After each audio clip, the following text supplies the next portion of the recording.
Hello students. आज geography practical में हम अल्टीट्यूड फ्रीक्वेंसी ग्राफ के बारे में जानेंगे। यह कैसे बनाया जाता है और यह ग्राफ किस प्रकार से बनता है। यह क्या है पहले जान लेते हैं। Altitude frequency graph. अल्टीट्यूड क्या है? अल्टीट्यूड की मतलब ऊंचाई, उसका ग्राफ बनाता है। जैसे कोई भी किसी भी क्षेत्र का एक समान तो ऊंचाई है नहीं, कहीं ऊंचा है कहीं नीचा है, उसी के बारे में देखेंगे। इसके बारे में थोड़ा सा इसका एक पहले से हेडलाइन तो ये दोगे, एल्टीट्यूड फ्रीक्वेंसी ग्राफ। उसके बाद देना है, उसमें क्वेश्चन लिखना है, the following are the heights in meters of the highest point in the squares drawn on a contour map. Contour map के द्वारा ये दिया गया है। ये क्या कहते हैं, जो नीचे हाइट्स दिया हुआ है वो ये भी ड्रॉ कर, ये मतलब लिखना है, इन मीटर में है। और ये जो हाइट है वो काउंटर मैप के द्वारा दिया गया है। ठीक है, काउंटर मैप जो है ना, जिसको हम लोग कहते हैं ना उच्चावच। ठीक है, इसी के क्या दिया हुआ है, represent the height with the help of the altitude frequency graph के द्वारा हमको यह बतलाना है कि ग्राफ किस प्रकार से बनेगा।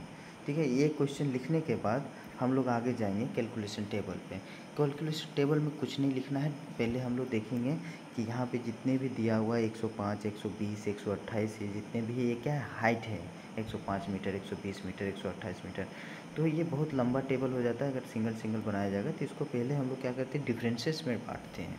कितना, सबसे पहले देखेंगे कि सबसे कम कितना है, 105।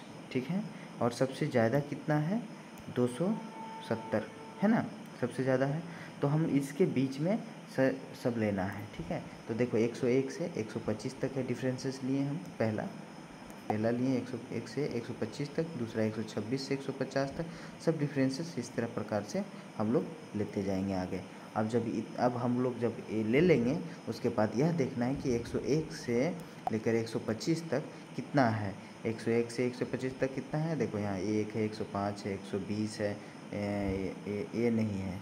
ठीक है, इसमें देखो कौन कौन सा है की गिनती करते जाना, 1 2 125 के बीच में ना है, कितना है, 101 से 125 के बीच में।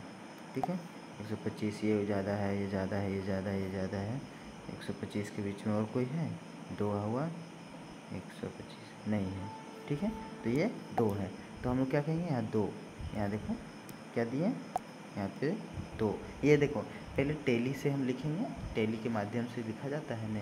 पहले हम लोग लिखते थे, अगर 4 1 है तो 1 लिखते हैं, 2 है तो 1 2 लिखते हैं, 3 है तो 1 2 3 लिखते हैं, 4 आता है तो 1 2 3 4। लेकिन जब 5 आ जाता है तो 4 वो लाइन देने के बाद ये क्रॉस कर देते हैं। ये सीखे थे ना पिछले क्लासेस में जब हम लोग पढ़ते थे मैथ्स में। चलो ठीक है, वही चीज़ है, टेली में लिखना है। सब देखेंगे, उसके बाद 1 देखेंगे, अब 126 से 150 तक इसी तरह देखेंगे कितना है वहाँ पे। उसके बाद यहाँ पे लिखना है, 4 है तो 4 है, तो यहाँ पे फ्रीक्वेंसी में परसेंटेज में देना है, 2 4 करके लिखना है। टोटल 30 है। तो जब अगर हमको कभी चेक करना रहेगा तो हम क्या करेंगे कि ये 30 यहाँ पे है कि नहीं, 1 2 3 4 करके सब गिनेंगे, ये टोटल जो है वो 30 है या नहीं वो देखेंगे। ठीक है, तो ये हमको मिल जाएगा।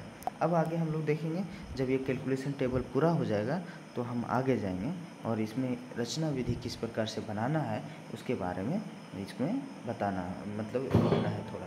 तो इसमें लिखना होगा क्या कि तुंगता, इसमें इंग्लिश और हिंदी दोनों में दिया है, जो इसमें लिखना है लिख सकते हो। लिखना है कि तुंगता बारंबारता ग्राफ बनाने के लिए ग्राफ पेपर पर अक्ष तथा कोटि जो होता है ना, X axis Y axis type में उस खींचना है। उसके बाद अक्ष पर किसी मापनी के अनुसार वह अंतराल के समुद्र तल के मीटर की ऊंचाई दिखलाना है। और दूसरे तरफ जो वाई एक्सिस होगा, एक्स एक्सिस और वाई एक्सिस होगा, उसमें क्या करना है, दोनों को यहाँ पे दिया गया है, एक तरफ हाइट बतलाना है और एक तरफ से आपको फ्रीक्वेंसी बतलाना है।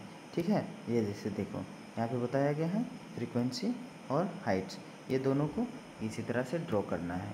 तो ये ड्रॉ करने के लिए हमें क्या करना पड़ेगा, पहले वो डाटा को सामने रखना पड़ेगा। जो डाटा कौन सा है, जो अभी हम लोग कैलकुलेशन डाटा ये जो है इसको सामने रखना पड़ेगा। क्यों, 101 लेकर 125 कितना है, 2 है। तो देखो पहला हम क्या दिए हैं, 101 से लेकर 125 कहाँ है, यहाँ है ये, तो क्या है, 2 तक गया है। ठीक है, 1 2 3 4 5 6 तक इसको किए हैं। और इधर एक जो वो हम हाइट ऑफ मीटर्स में लिए थे, एक उसका डिफरेंसेस जो लिए हुए थे 101 से 125, 126 से 150, 151 से 175, ये सारे क्या हैं, डिफरेंसेस हम लोग लिए हुए थे। वो इस साइड रहेगा और बाकी फ्रीक्वेंसी ऊपर में रहेगा ये यहाँ पे। तो उसी के अनुसार, वहाँ के अनुसार हम 2 में आएगा, फिर आ जाएगा यहाँ पे 4 में आ जाएगा, फिर हम 151 से 175 देखेंगे, वो भी 4 में आएगा।